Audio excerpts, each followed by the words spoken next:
Pothireddypadu head regulator ద్వారా శ్రీశైలం నుంచి నీళ్లు విడుదల చేయాలి అని అంటే 880 అడుగులు ఉంటే 44,000 ఫుల్ డిశ్చార్జ్ కెపాసిటీతో పోతిరెడ్డిపాడు నుంచి నీళ్లు కిందికి వదలచ్చు.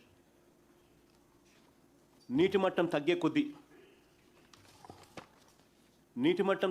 అంటే 880 అడుగుల నుంచి నీటి మట్టం తగ్గే కొద్దీ పోతిరెడ్డిపాడు ద్వారా నీళ్ళు ఇచ్చే పరిస్థితి తగ్గుతూ పోతుంది. 854 అడుగులకు శ్రీశైలంలో నీళ్లు ఎప్పుడైతే పడిపోతాయో ఆ 854 అడుగులు కిందికి పోతే అసలు నువ్వు ఇవ్వాలనుకున్నా కూడా రాయలసీమ ప్రాజెక్టులకు నీళ్ళు ఇవ్వలేవు. పోతిరెడ్డిపాడు ద్వారా ఇవ్వలేని పరిస్థితి. అలాంటిది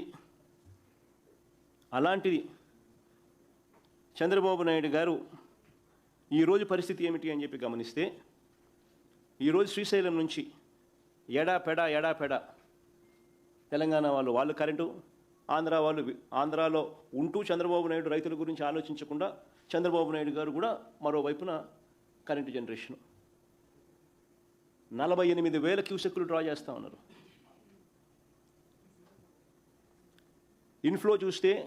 ప్రస్తుతం ఇన్ఫ్లో చూస్తే కేవలం 7,000 క్యూసెక్కులు మాత్రమే ఇన్ఫ్లో ఉంది. మరో వంక ఎల్నినో అంటారు, కరువు అని కనపడతా ఉంది. సెప్టెంబర్ 15 దాకానే వర్షాలు పడతాయి. సో జూన్ అయిపోయింది, జూలై అయిపోయింది, ఆగస్టు కూడా అయిపోతుంది.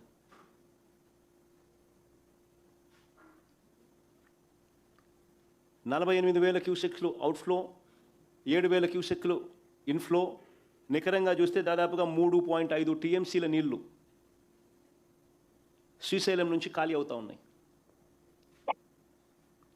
ఇదే పరిస్థితి కొనసాగితే, ఇదే మాదిరిగా వర్షాలు పడని పరిస్థితి, డెఫిసిట్ రెయిన్స్ కొనసాగితే 3 వారాల్లోనే శ్రీశైలం రిజర్వాయర్లోని నీటి మట్టం 854 అడుగులు దిగువకు చేరిపోతుంది.